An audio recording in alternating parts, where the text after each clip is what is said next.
Hi guys, I am Kristen Hamilton. I'm a fiction book editor, and today I'm doing a masterclass called How to Get Your Book in Barnes & Noble stores. So this class is about, it's geared towards self-published authors.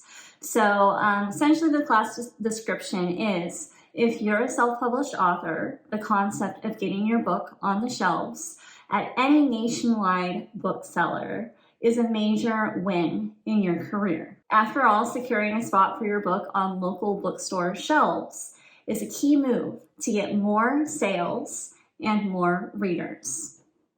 This class discusses the process of getting your book in Barnes & Noble stores in 3 easy steps. Now, the term easy is relative, okay? So the actual process of getting your book there, at least getting it there for submission, is easy. Those steps are easy, but it's the prerequisites that are really, you have to pay attention to. Very important that you do the prerequisites, and it's kind of a lot. But once you have those prerequisites done, it's a pretty simple and straightforward process to getting your book out for submission to Barnes & Noble. Okay, so first I am going to introduce myself. My name is Kristen Hamilton. I am a fiction book editor. I have been doing this for 10 years, okay? A long time. I was just telling my husband the other day how long I've been doing this. And I'm still doing it. I'm full-time. I work from home. I'm in my home office right now. I get to wear the clothes that I want. Most of the time I'm in my PJs, okay, full disclosure. Over the span of my career, I've edited somewhere, it's between 450 and 500 books right now. The author and I set up a very close professional relationship where I understand what the author needs for their book, what the author is looking for their book, and I help them achieve that. And so it's awesome. It's really awesome. I think that's pretty much it. I mean, enough about me. I'm the book editor. I'm always behind the scenes. I'm always in the background. I put the author, I put the books out front, and I'm just here to help the authors get it done. So first, I want to talk about the importance of getting your book in Barnes & Noble stores. Obviously, first and foremost is visibility, increasing your reader base. So readers who go to Barnes & Noble are actively looking for books, okay? And so to have your book on the shelf in front of them as they're actively looking for a new book to purchase is a pretty big deal. I mean, talk about visibility, right? And that's especially true if you have your book, if you make it big time, and you have your book on the shelves of Barnes & Noble across the entire nation. And while e-commerce is king, okay, most people the vast majority of people buy their books online. Amazon, that's where I get all of my books, Amazon, and all the other self-publishing platforms, Kobo, iBooks. And so the majority of people buy their books online. But bookstore chains get 2.5 times the market share of independent bookstores, okay? So your local mom and pop bookstore down the street, God love them, even though they're great, they're wonderful resources, they are just not as popular as a nationwide chain such as Barnes & Noble. And while Barnes & Noble definitely prefers to sell books published by traditional publishers, or at least with the appearance of being published by a traditional publisher. Think one of the big 5 publishing companies out of New York City. Even though Barnes & Noble prefers to sell most traditionally published books like that, it's still possible for self-published authors to get their books represented at Barnes & Noble. So we are going to talk about the prerequisites first, okay? And prerequisites are basically what you need to get started. And like I said at the beginning of this video, they are super important. If you don't make sure that you have all of these things, it's a hard no from Barnes & Noble. I mean, unfortunately. I reached out to some Barnes & Noble reps, and they were pretty adamant that you have all of these things, because even if you have a beautifully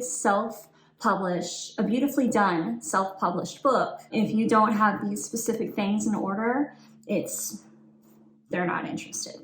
So essentially what I'm saying is that the competition for books, and especially for books to be represented at Barnes & Noble, to be sold at Barnes & Noble, the competition is fierce.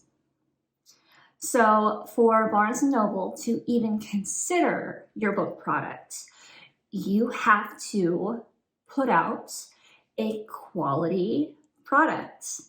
This means your book has to look like it came from a traditional publishing house, one of those publishing houses in New York City that I was talking about. So let's talk about first cover design, okay? And I have a couple examples. Actually, these two books, Feral Eye of the Blackbird by John Katselis and Storm by Gurpreet K. Sidhu, have both been for sale at Barnes & Noble, okay? These are books that I edited. So proud, so proud. When I saw them at Barnes & Noble, I was like, yes. It's a major win. So cover design. So this includes several elements, okay? So the cover itself needs to look good. It needs to have a spine with the book title and the author's name on it. And then it also needs to have the back. The barcode right here is very important, necessary, okay? And then the barcode needs to have a price on it. And, okay, so this one, all right, so here's a caveat. This one does not have a price, but this book was accepted to Barnes & Noble in 2018, I believe, and Barnes & Noble has really tightened their requirements since then. So Feral Eye of the Blackbird, we will use this as an example because this was just accepted to Barnes & Noble in Miami stores just earlier this year. Okay, so your book needs to have a barcode and there needs to be a price on the back, okay? Priced at $19.95. Speaking of price, the book must be priced competitively, okay? So that means that you need to do research as far as how much other books in the same genre are selling for, okay? So don't price too low, but don't price too high. And with your book's title and author name on the spine, okay.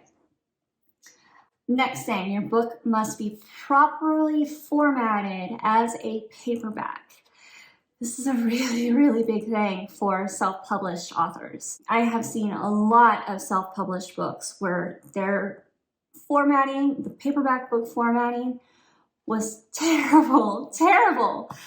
So make sure that you hire a professional, guys. There are a lot of professional book formatters out there. Make sure that you hire one to format your book because it's incredibly difficult to do, actually. So good formatting looks like this. You have your margins right here. You have the header with the author name, the page number, the title of the book, and then as far as section breaks are formatted properly. Here is title page for the chapter. And same thing with this. Let me show you. Here's the formatting with the nice drop cap right there. You know, not necessary for the drop cap, but just make sure that you have nice formatting. So nice formatting also includes copyright page. Okay, need to have a copyright page. If not, your book does not look professionally done. And let me show you, here's another copyright page right there. And this one, you could even see that it has the publisher's website right there. It has the Library of Congress information. It has the copyright information, the ISBN information. So there's a lot that goes into it. So the book must be properly formatted, and yes, that includes the copyright page. Okay, as far as formatting also, before I move on, your book needs to be a trade size. That is typically 5.5 by 8.5, right here, or 6 by 9, okay? And you can see the difference in these books, okay? So, next, your book has to be professionally edited, and that's where I come in, okay? I'm the editor. So a few typos here and there is fine, okay? But if there are glaring errors on every single page, if there are plot holes, or if the story just isn't very good, it's not going to pass inspection, okay? Very, very strict to sell at Barnes & Noble. Your book must have an ISBN, and I talked about that a couple minutes ago. So the ISBN, this is important, needs to be registered to a traditional or independent publishing company, not the author, okay? And so this is especially true recently since Barnes & Noble has tightened their restrictions. So with John's book, he ended up publishing through Sunstone Press, who is an independent publisher. And so obviously they took care of the ISBN, they took care of the formatting, and made sure that he's putting out a quality book product. But yes, your ISBN needs to be registered to a publishing company. The reason for this is Barnes & Noble doesn't like to sell books that appear to be self-published, okay? Talk about market bias, right? But, they have standards, and so that makes sense. They don't want to sell a book that is a mess. So, it is possible for you to use to register your ISBN under a publishing company name that sounds like a legitimate publishing house. So if you register your ISBN under, let's say your name is John Smith, okay? John Smith Publishing, that doesn't, it's very clearly a self-published book by John Smith, the self-published author. If, on the other hand, you choose a name that sounds like a publishing house. One of my clients, he self-published his book under 1110 Publishing, and it was his own company. He's published like 8 books under it. It sounds like a legitimate publishing house, and so that works. Okay, next prerequisite. You need to be working with a distributor, okay? So Barnes & Noble expects to buy the books through book distributors. Ingram is the largest supplier of books to bookstores. With working through a distributor, everyone gets a cut. Okay, so you have middlemen here. So you need to set a discount of at least 55% off your book's cover price or retail price in order to be attractive to Barnes & Noble. Okay, so that's just another thing to think of. Last thing, kind of goes along with working with a distributor. Your books need to be returnable. So your distributor will ship your books to Barnes & Noble at your expense. So in some cases, this could be 300 books, let's say. And Barnes & Noble will reimburse you for the cost of those books within 60 to 90 days. But if the books don't sell, Barnes & Noble will ship the books back to you or back to your distributor and expect a full refund. And some of these books may have been purchased by Barnes & Noble customers and returned to Barnes & Noble. So you really have to be willing to accept the books back in whatever condition, okay? So it is absolutely critical that you have hit all of these prerequisites before submitting your book to Barnes & Noble for consideration. Okay, so now that the prerequisites are done, that's a huge hurdle to overcome.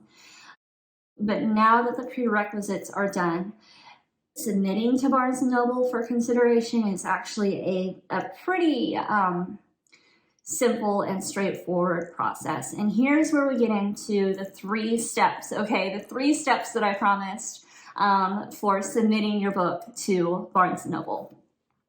So step 1 is include a pitch packet and a marketing packet. A pitch packet is essentially a cover letter explaining why Barnes & Noble should carry your book, the size of your platform. So you want to share your website and your social media handles, as well as how many followers are on each. They also want to know how you're marketing your book. It's a very important step. If you have no marketing plan in place whatsoever, this could include newsletters, it could include doing a book tour, whether in person or just online, like blog book tours. I mean, there are many different things that you could do as far as marketing your book. And so it's very important that you have a marketing plan in place. Last, this pitch packet should include why your book will appeal to the Barnes & Noble customers. This pitch packet can be submitted as a Word file. So the marketing packet is essentially an expanded version of the pitch packet, and it should include details on the audience size and more details on how you're marketing your book, media appearances you've done, if any, awards the book has won, if any, website traffic statistics. Barnes & Noble wants to know how popular you are, essentially. The number of social media followers you have. And they also want to know if you're working with a publicist or a book marketing firm. Obviously, there's a lot going on here. One of my clients actually said that writing the book is the easy part. It's what comes afterward and trying to sell your book. It is actually the hardest part. And I could not agree more. So once you have your pitch packet and your marketing packet put together, That's the first step. The second step is to self-publish your book at barnesandnoble.com. It's super simple, and it's free to self-publish your book at Barnes & Noble. The website is press.barnesandnoble.com. And this is basically a formality for the next step. Next step, step 3, is compile an email to sjameson@bn.com.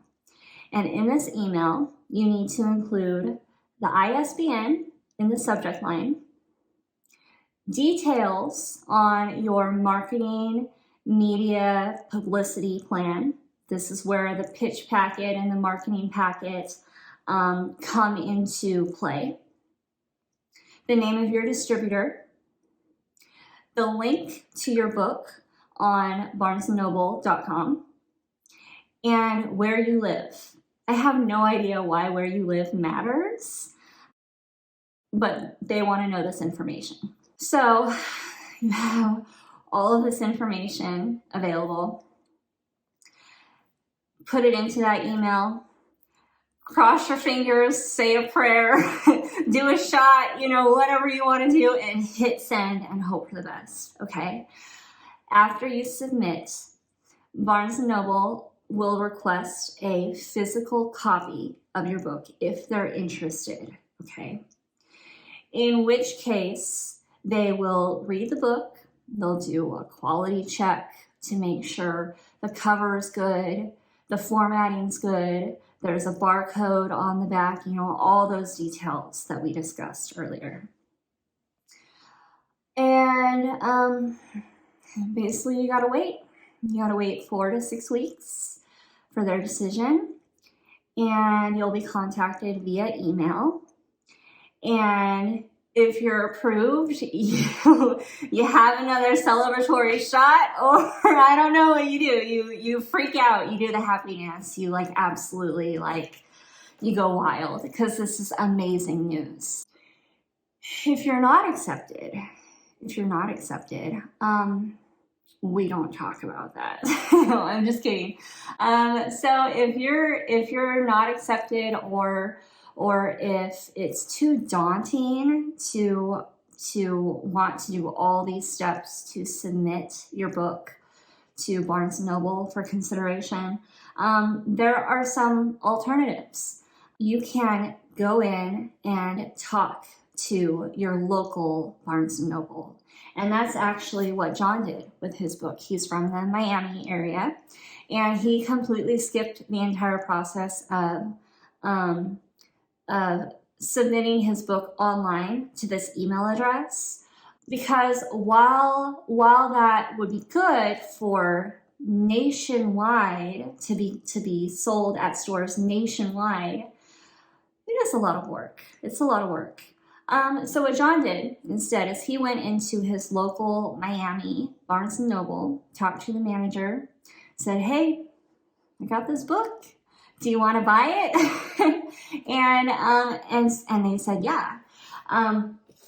So he basically just talked to the manager, and the books are sold on consignment. Okay, that's an important detail. It's also important to note that his order was fulfilled through his book distributor, Ingram. He ended up going with Ingram. And so it's probably still helpful if you have most of these prerequisites filled, even if you're going to just do this simpler route of talking to your local Barnes & Noble. Still make sure that you have all this information ready as far as why Barnes & Noble should carry your book, the size of your platform, your marketing, how you're marketing your book. John said that was a very important detail that they wanted to know. Make sure that you come prepared, okay? Prepared to sell them a quality book product. Okay, so in addition to talking to your local Barnes & Noble, you can also try local or regional bookstores. Same exact thing. Go in and talk to the owner or the manager and talk to them about selling your books on consignment. So make sure to approach them with your marketing plan in place, because these bookstores are selling your book. They're not going to market your book for you. That's your job as the author. So one of the benefits of working with local bookstores or regional bookstores is that some readers seek out local and regional authors. And this is particularly true if you live in a travel destination or a touristy spot or any major state capital. There is a guy, I'm outside of Boise, Idaho, and there is a guy, an author, I should say, who writes books that take place in state capitals, like murder type of books. So his book on Boise is called, he has books on all the capitals. Like there's overdoses in Olympia, slain in Salem, strangled in Sacramento, and then the Boise one is buried in Boise. And so having books that talk about your capital or talk about your city or your travel destination, there are readers who will seek out authors who write books on their town. When I went on a cruise to Alaska in years ago, 2015. And on this cruise, we stopped at, I don't know, Ketchikan or something. It was Totem Bite State Park. That's where it was. Okay, now I have to look it up. Totem Bite State Park. And where is that in? Okay, that's in Ketchikan, Alaska. And they have this gift shop there. And at the gift shop, there were, keychains and mugs and I don't know, a whole bunch of stuff. And they had books. And so of course I was like, oh, books. And one of the books was called Pins on a Map. It was just basically a memoir about this guy who traveled with his family, and he lived in Ketchikan, or he spent his summers in Ketchikan or something. And so I'm like, okay, that's cool. Here's a local author. I'm just, being a tourist and bought this book. So it works.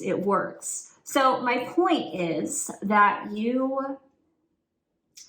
if you sell your book on consignment at local and regional bookstores, there are readers who will be interested in reading your books and buying your books. Okay, so something to keep in mind. Last but not least, try local libraries.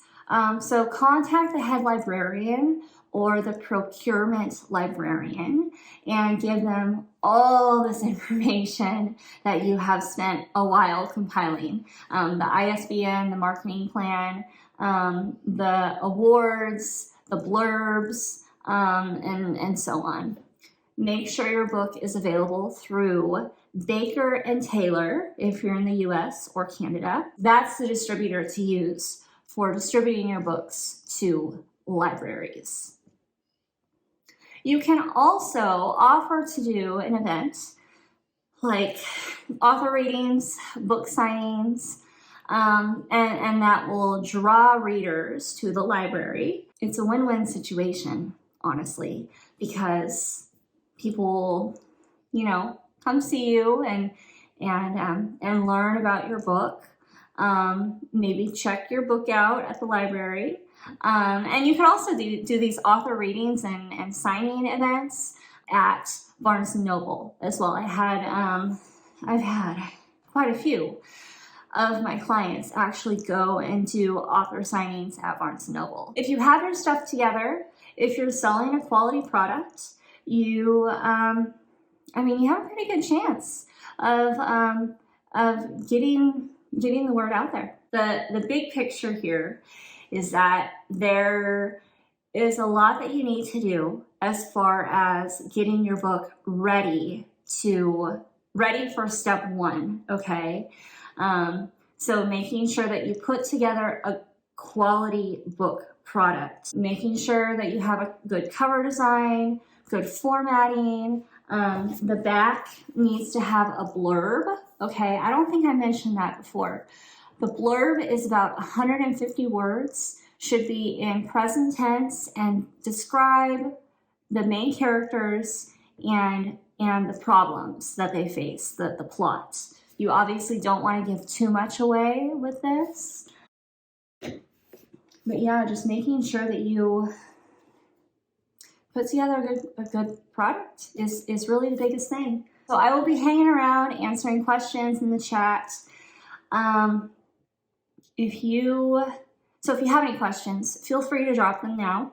If you're self-publishing, I wish you the best of luck with getting your book ready to go and selling a quality product. Even if you end up not getting your book in stores at Barnes & Noble, having all these things in order to put out a quality book product will make your book more attractive to readers, even if readers are just finding and buying your book online. If you take anything away from this class, I want you to take away that having a quality book put together, nice cover design, professional editing, professional book formatting, a nice, like the back, the front, the inside, you want to make sure that your book looks as professional as possible in order to have the success. Okay, all right, well, I hope you guys learned something. I hope you guys learned a few things. Yeah, let me know if you have any questions, okay? I'm always around to help. Okay, thanks for watching.